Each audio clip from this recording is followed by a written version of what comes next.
Monsieur Jules Moulumba, bonjour. Bonjour. Vous êtes communicateur de VDP, c'est-à-dire les volontaires pour la défense de la patrie, un regroupement de groupes armés qui luttent depuis plusieurs mois contre les terroristes du 1-23. L'Ouganda, via son armée, vous accuse de vous vouloir torpiller la stabilité régionale en distribuant dans l'opinion de fausses informations sur sa présence sur les sols congolais auprès du 1-23. Quelle est votre réaction? Oui, merci monsieur le journaliste. Comme vous l'avez dit, je suis le communicateur de la Corporation de la Résistance, autrement dit Ouazalendo. Nous sommes fatigués du monde des hypocrites. Nous sommes fatigués du monde des assassinats, des tueries à grande échelle. Nous sommes dans cette région, nous y sommes nés, nous y grandissons, nous voyons tout ce qui se trame dans cette région. L'Ouganda doit éviter de faire l'hypocrisie. L'instabilité de la région des Grands Lacs a pour source l'Ouganda avec le NRM de M. Museveni. S'il faut rentrer même dans l'histoire, vous allez comprendre que le NRM de Museveni s'était assigné la mission de chasser une certaine dictature de Idi Amin Dada. Et puis à partir de là, ils ont embrasé la situation au Rwanda, ils ont embrasé la situation au Burundi, ils ont embrasé la situation au Zaïre à l'époque, au motif de chasser une certaine dictature. Mais Museveni qui voulait chasser un dictateur est devenu plus que dictateur, voici bientôt 40 ans au pouvoir. Kagame qui prétendait chasser un dictateur est maintenant au pouvoir depuis 30 ans. Au Congo, ils ont assassiné Laurent Désiré Kabila. Au Burundi, ils ont assassiné Pierre Buyoya. Ils ont assassiné l'autre président Cyprien Diamir avec Abiyarimana. Donc, ce sont plutôt des terroristes qui ont eu la couverture des impérialistes pour qu'ils conservent le pouvoir par le sang. Et par rapport à cette situation actuelle, s'il faut le dire de la manière la plus claire, moi je suis né à Rutshuru, c'est chez moi. J'ai des proches familiers directement à Bunagana. Même à Kisoro chez eux là, nous avons des gens qui nous informent. Quand ils traversent la journée, ils traversent la nuit, nous sommes informés. Ce n'est même pas hier qu'ils l'ont fait. Qui a fait tomber Bunagana le 13 juin 2022? C'est l'Ouganda. Avant que l'Ouganda n'entre dans la cadence, le Rwanda avait tenté de prendre Bunagana sans succès. On avait même cueilli des militaires rwandais à Bunagana. L'Ouganda avait présenté ces militaires rwandais. Après, le lendemain, le fils de Museveni, Kainerugaba Muhoozi, général, conseiller spécial de son père, est allé visiter son oncle Kagame. Ils ont signé des accords, ils ont fait des histoires, des anniversaires. Et puis, le 10 juin 2022, l'Ouganda a désengagé ses militaires à la frontière congolo-ougandaise et le 13, Bunagana a tombé. Le général Chirimwami, actuel gouverneur, était tombé dans une embuscade au niveau de Prémidis, à 1 kilomètre de Bunagana. C'était des militaires ougandais qui avaient traversé par Kibaya pour venir embusquer le gouverneur Chirimwami qui devait aller intervenir à cette époque à Bunagana quand il était commandant secteur. Pendant que l'EAC était ici, l'Ouganda a fait des navettes, a fait traverser des munitions de ces terroristes, n'est-ce pas? Ils ont même fait une remise reprise, n'est-ce pas, à Tongo, avec ces gens, même avec les Kenyans, là, n'est-ce pas? Et maintenant, là, la population est témoin de la traversée des chars, des caterpillars, des camions, n'est-ce pas, de ces militaires ougandais. Et on a instauré un système à Rutshuru maintenant, à 18h, personne ne se retrouve à l'extérieur. À Kisoro, à 18h, on coupe le courant. Ça veut dire quoi? Il y a des traversées nocturnes, on impose à la population d'être prisonnier de 18h à 6h pour ne pas s'apercevoir de ce qu'ils font. Mais ils ignorent que nous avons des fenêtres. Et quand ils chutent sur le sol congolais, de Bunagana à Rutshuru, de Rutshuru à Tongo, de Tongo à Mulimbi, de Mulimbi à Kichanga, de Kichanga à Karuba, nous avons des lunettes partout. Alors, Monsieur Jules, s'il vous plaît, mais lorsque l'Ouganda avance ses propos, l'Ouganda s'est dédouané en disant que les camions qui ont été filmés, les militaires qui ont été filmés, c'était dans le cadre de l'EAC et non pas dans les offensives qui sont en cours, par exemple dans les territoires de Massissi. Est-ce que vous partagez les mêmes points de vue que le porte-parole de l'armée ougandaise? Je mets à défi le gouvernement ougandais. Dieu est vivant, n'est-ce pas? On va le prouver. Je ne voudrais pas trop dire aux médias maintenant là. Allons-y, comme ils ont voulu nous attaquer directement, nous on va les attaquer directement sur notre sol et on va présenter des têtes.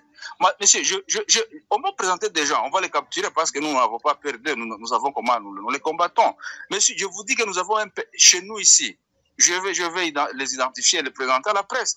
Des Congolais recrutés dans les camps de réfugiés en Ouganda par les services spécialisés ougandais qui sont amenés au Congo pour combattre aux côtés des terroristes. J'ai des images.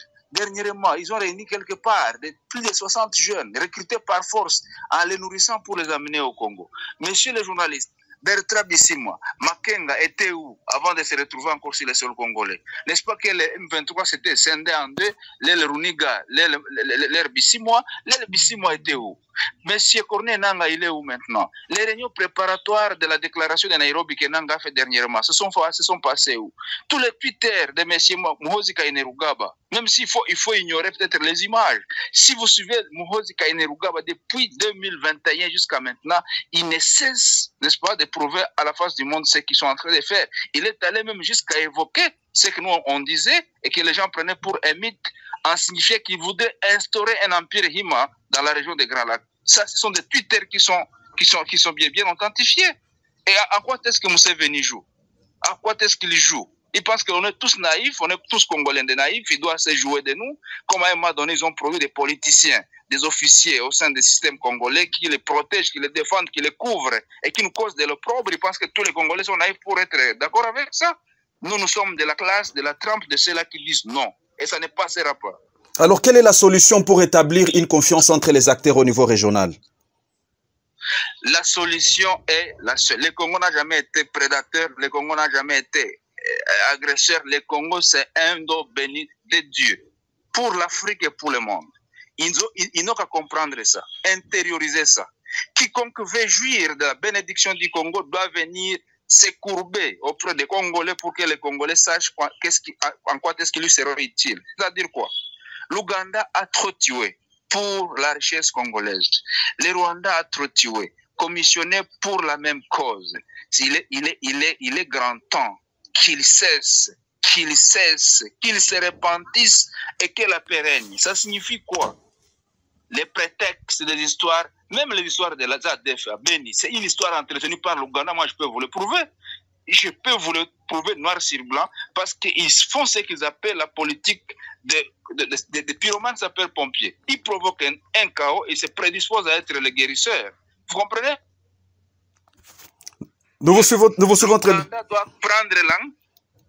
L'Ouganda doit prendre langue avec ses propres fils qui nous massacrent. Le Rwanda, même des histoires des FDLR, ce sont des alibis. Parce que même des FDLR qui rentrent au Rwanda, on les réinjecte encore sur les sols congolais. Nous avons des preuves.